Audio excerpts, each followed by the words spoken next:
Aku memegang firman-Mu ya Allah. Aku percaya bahwa sabdamu itu benar, berkuasa dan abadi. Aku percaya firman-Mu sanggup mengubah hidupku. Aku tidak akan lagi, tidak. Tak akan pernah lagi seperti yang dulu di dalam nama Tuhan Yesus. Amin. Kiri kanan sampaikan salam selamat Paskah. Mungkin ada yang baru hadir hari ini, saya mengucapkan selamat datang. Di GPPI Tuhan Yesus memberkati. Haleluya. Silakan duduk kembali. Bapak Ibu sekalian, kita langsung masuk dalam pembacaan ayat, yaitu dalam Lukas 24 ayat 1 sampai ayat yang ke-12. Lukas pasal 24 ayat 1 sampai 12. Tetapi pagi-pagi benar pada hari pertama minggu itu, mereka pergi ke kubur membawa rempah-rempah yang telah disediakan mereka. Mereka mendapati batu sudah terguling dari kubur itu, dan setelah masuk, mereka tidak menemukan mayat Tuhan Yesus. Sementara mereka berdiri termangu-mangu karena hal itu, tiba-tiba ada 2 orang berdiri dekat mereka, memakai pakaian yang berkilau-kilauan.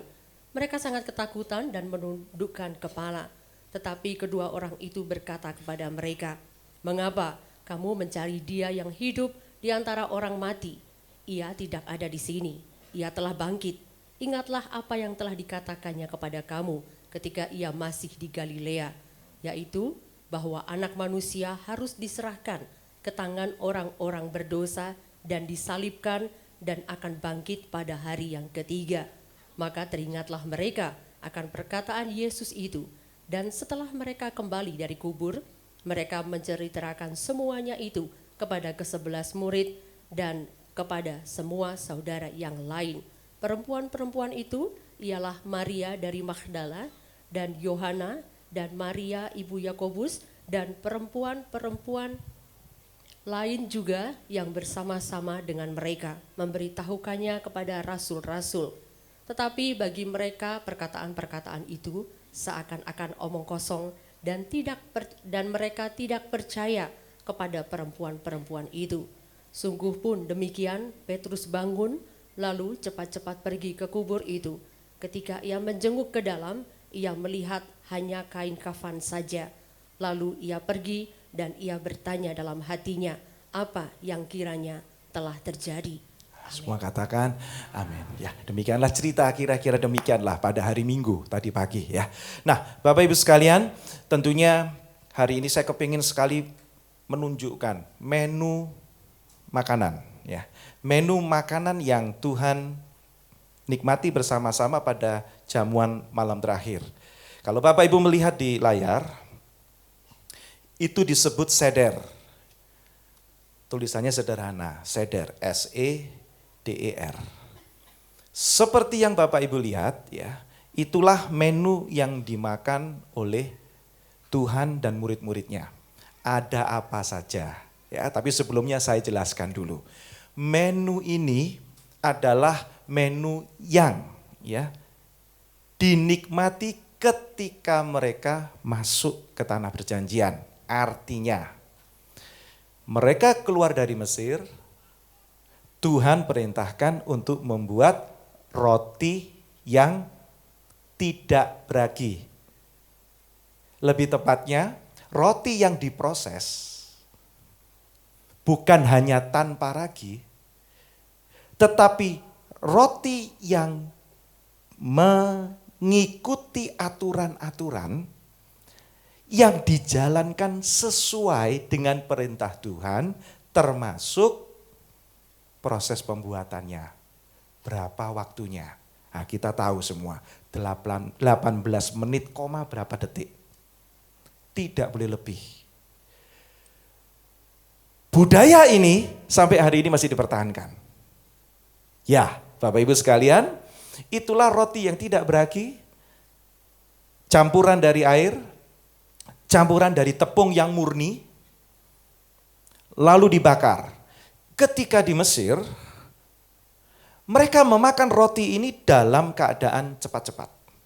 Karena memang kalau roti itu dibiarkan saja, maka secara otomatis adonan tepung dan air akan menyerap bakteria. Dan bakteria ini akan membuat ragi.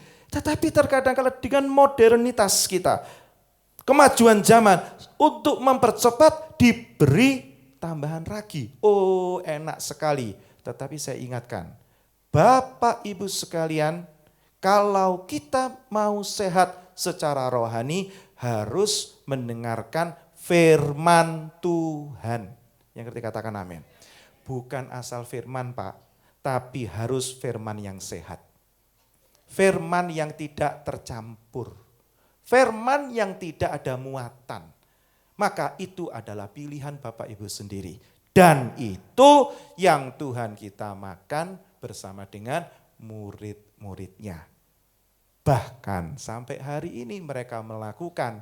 Kapan Bapak Ibu? Hari ini. Cuman Bapak Ibu tidak makan seperti mereka.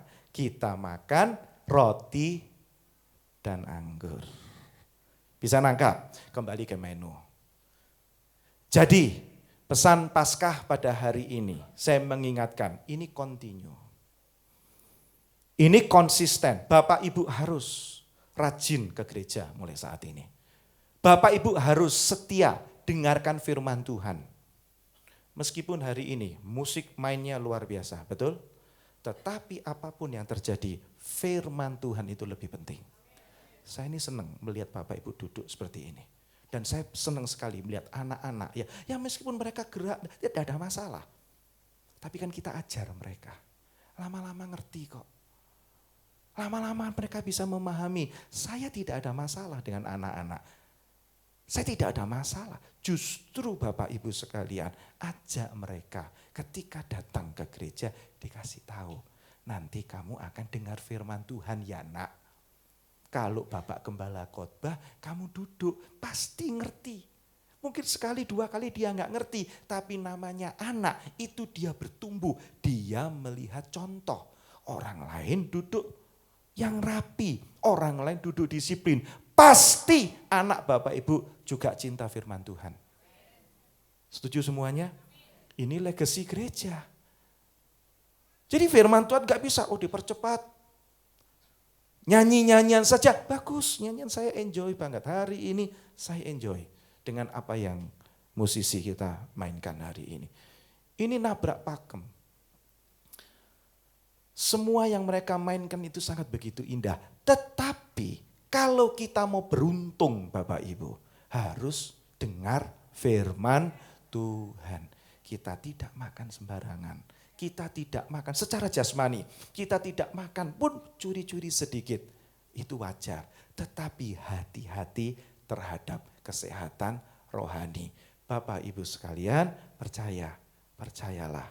Kalau kita rajin dengar firman Tuhan, kalau kita rajin makan matzvot yang seperti tadi, yaitu roti yang tidak beragi, yang pembuatannya pun harus secara teliti. Tidak boleh kena percikan air, tidak boleh kena tetesan keringat, tidak boleh melebihi dari 18 menit, sekian detik. Mereka bisa tahu, mereka selidiki baik-baik. Karena kalau melebihi 18 menit, maka itu sudah bisa nyerap bakteri. Saya percaya firman Tuhan yang sehat pasti membuat Bapak Ibu semakin diberkati.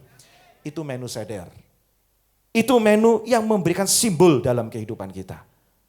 Dan itu masih dinikmati sampai pada saat ini. Seperti Tuhan memecah-mecahkan roti. Ya, itu yang dipecahkan roti itu. Jadi Bapak Ibu sekarang, loh Bapak Gembala, kalau begitu pada saat perjamuan terakhir itu bukan hanya roti dan anggur. Iya, bukan hanya roti dan anggur. Karena di situ juga ada sayur-sayuran pahit. Kalau ngukur dari zaman Yesus, berarti sudah 1.500 tahun budaya legasi ini dipertahankan sejak mereka keluar dari Mesir. Ketika mereka masuk dalam tanah perjanjian, otomatis minus 40 tahun. Mereka sudah melakukan ritual seperti ini. Hanya dagingnya bukan daging yang dibakar, tapi daging yang diambil dari korban bakaran dari kemah suci. Sekarang sudah tidak ada. Bahkan pada saat Yesus mengorbankan dirinya untuk kita semuanya. Untuk membayar lunas dosa kita. Bukan dengan hewan semata. Tetapi dia bawa dirinya sendiri. Firman yang menjadi manusia. Anak domba Allah yang menebus kita. Tuhan gantikan hidup kita. Dan itu dimakan oleh mereka. Ada sayur pahit Pak di situ. Itu simbol untuk menunjukkan betapa pahitnya dunia. Anak-anak kita setiap tahun satu kali. Setiap tahun seperti saat ini duduk di meja makan. Orang tua ikut makan Bapak Ibu. Dan ngajar kepada mereka. Ketika mereka makan dengan sayur pahit itu. Mereka akan bilang, Papa Mama mengapa sayur ini harus kita makan? Baru kita bisa bernarasi. Itulah kepahitan nenek moyang kita. Itulah susahnya hidup di luar Tuhan. Itulah kehidupan di Mesir. Maka dari itu Bapak Ibu bisa mengajak mereka ikut Yesus. Pasti Tuhan sertai. Manis adanya. Itu sayur pahit. Anggur. Loh, ada anggurnya. Ada Pak. Mungkin saya tidak bisa satu persatu saya jelaskan. Lompat-lompat saja. Anggur diminum. Ya. Dan Tuhan katakan, ini adalah darahku yang mematahkan kuasa dosa. Bukti cintaku kepadamu. Begitu pula anggur. Maka mereka bisa cerita. Tetapi bukan hanya dengan anggur semata. Kalau itu diminum berlebihan, maka tentunya tidak baik. Tetapi itu hanya simbol Bapak Ibu. Maka Tuhan katakan, oleh darahku semuanya lancar. Jadi ini semua, ya ini, makanan ini dinikmati oleh mereka. Nah tentunya ada satu di situ menu yang paling kita tahu kan. Kalau kita di gereja biasanya ya, setiap kali Paskah selalu dibagikan telur ya. Dan di situ ada telurnya enggak? Ada.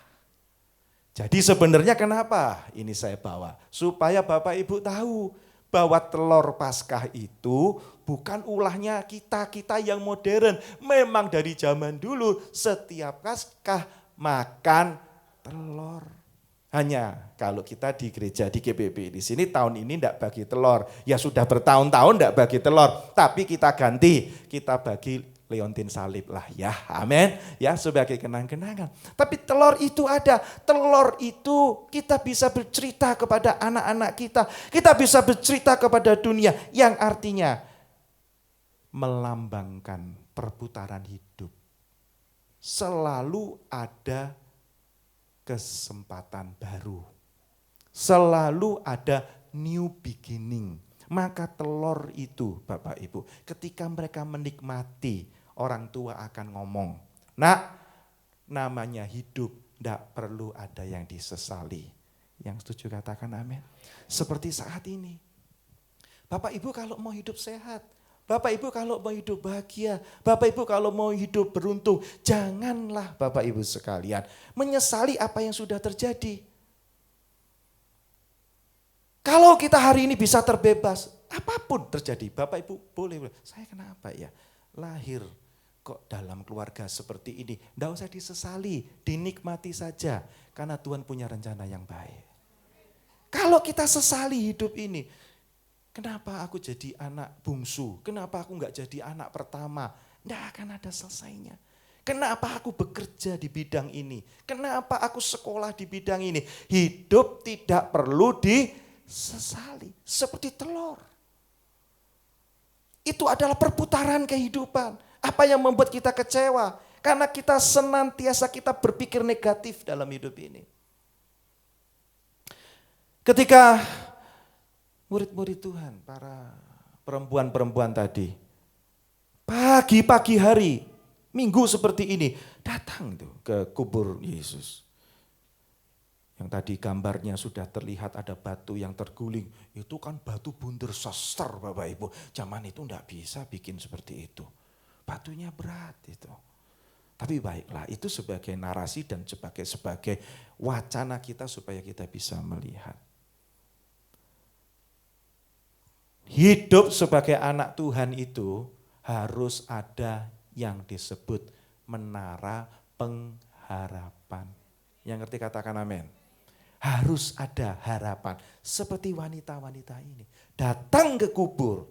Ketika dia melihat tubuh Yesus tidak ada di situ. Itu sudah satu ajaran bagi kita bahwa hidup ini ada harapan yang baru. Itu hidup orang Kristen. Amin semuanya.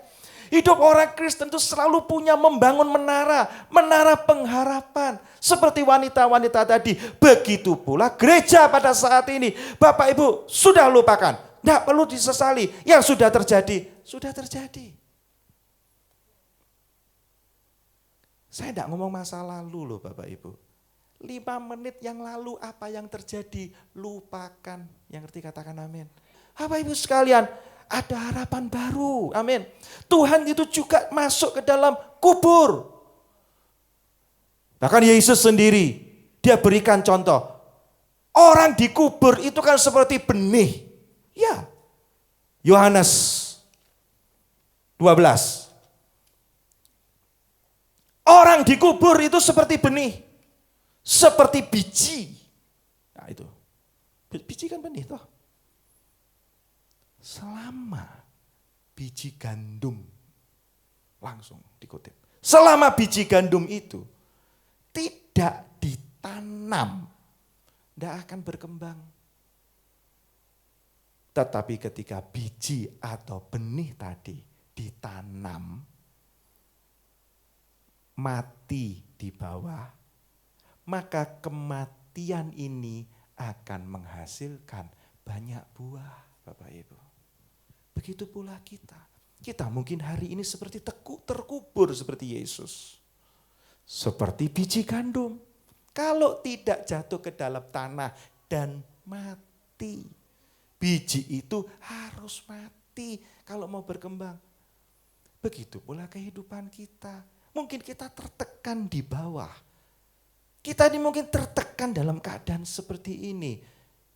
Tapi percaya, pasti ada akhirnya penderitaan itu. Amin. Tuhan lo sudah ngomong apa? Sudah selesai. Sekarang giliran Bapak Ibu. Apa yang membuat Bapak Ibu tidak nyaman? Bapak Ibu harus berkata, sudah selesai ya. Saya tidak mau menderita lagi. Benar, aku dikubur. Benar, aku ini biji gandum. Tapi hari ini memang susah, memang sengsara. Tetapi analogi yang tepat, biji gandum itu masuk ke dalam tanah, bukan masuk ke dalam kuburan, tapi melalui proses ditanam. Tinggal persepsi kita. Kesulitan kita ini Bapak Ibu anggap sebagai apa? Kuburankah? Atau Bapak Ibu anggap sebagai tanaman? Saya ini proses ditanam. Sama-sama di bawah tanah Bapak Ibu. Sama-sama sengsara. Sama-sama enggak enak. Hidup ini sama-sama berat. Tetapi kalau kita punya persepsi yang tepat. Kalau kita punya persepsi yang benar. Enggak kok, aku enggak terkubur kok hidupku. Enggak kok, aku hidupku ini bukan sengsara. Ini hanya sementara cuma 3 hari. Coba di sini siapa yang mungkin merasa yang mengganggu pemikiran kita, yang mengganggu perasaan kita. Belajarlah mengucap syukur ya sama Tuhan. Dan kendel mesti ngomong. Tidak seburuk-buruknya hidup kita. Saya tidak mungkin bisa menjelaskan dengan baik seburuk apa. Kehidupan Bapak Ibu mungkin seburuk itu, ya. Dan yang bisa tahu hanya masing-masing. Tetapi Bapak Ibu akan stres. Bapak Ibu akan tertekan. Ya seperti stres di dalam tanah, tertekan. Kalau menganggap keadaan yang buruk ini sebagai kuburan kita, makam kita. Enggak Bapak Ibu, kita tidak dimakamkan. Kita tidak dikubur seperti Yesus. Bisa diamini dulu? Tapi kita ditanam. Memang gelap. Memang susah. Memang menderita. Bertahanlah Bapak Ibu. Cuman satu kok yang bisa membuat kita kuat. Mendengar firman Tuhan. Saya undang, saya ajak di Paskah ini. Suka dengar firman Tuhan ya Bapak Ibu ya. Bapak Ibu suka enggak memuji Tuhan? Hah? Suka? Iya, itu bagus. Tetapi ketika firman Tuhan mau disampaikan, harus sukacita. Bapak Ibu menetes air mata itu bukan karena susah. Karena Bapak Ibu tahu, aku ini bukan dikubur, tapi aku ditanam. Nah, siapa yang percaya di sini ya? Mungkin enggak tahu masa depanmu. Aku sudah terkubur dengan kesalahanku. Sopo sing ngomong ngono itu loh. Sudah Pak Gembala, sudah hilang sudah masa depanku. Jangan ngomong gitu. Itu omongan orang luar. Engkau tidak dikubur. Berpikir itu loh dengan gaya yang beda. Bukan saya loh yang mengajak Bapak Ibu berpikir untuk ditanam. Yesus, Yohanes 12 tadi itu loh ngomong. Seperti biji. Seperti biji itu. Kalau enggak jatuh Bapak Ibu. Kalau enggak jatuh. Kalau tidak ditanam di bawah tanah. Enggak akan hasilkan buah. Saat ini ada mungkin di antara saudara. Yang bisnisnya lagi drop. Ya. Yang mungkin pekerjaannya lagi sepi. Yang mungkin karir di kantornya lagi mandek jegrek. Tapi tidak boleh ngomong. Aku di kota. Jangan tiru-tiru omongan orang dunia. Kita tidak masuk kota.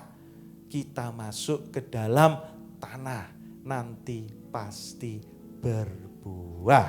Kalau Bapak Ibu yakini, Bapak Ibu imani di dalam Tuhan hari ini. Seperti perempuan itu.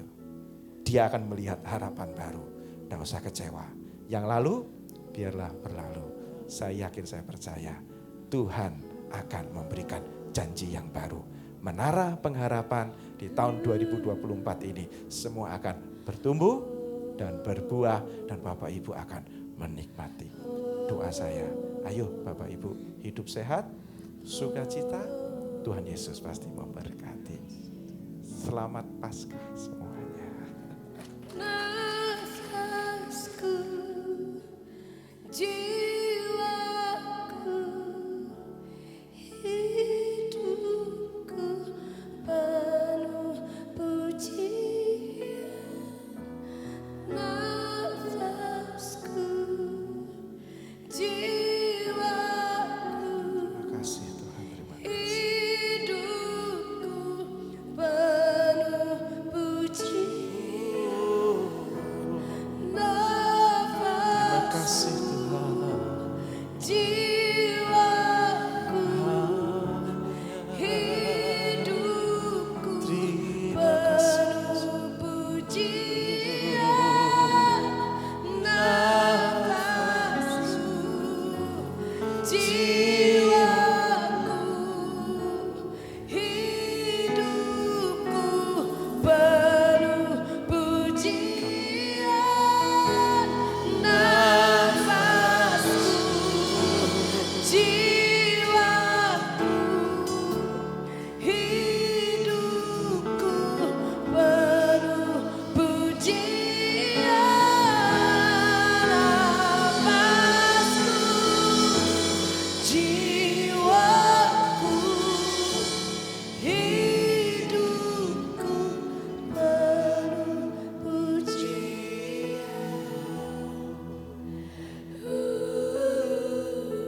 Mari kita berdiri.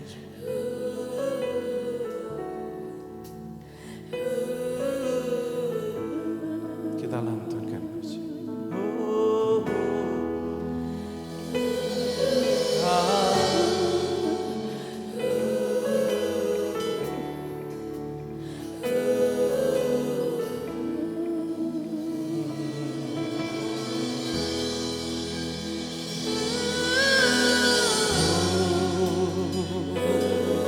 Terima kasih Tuhan.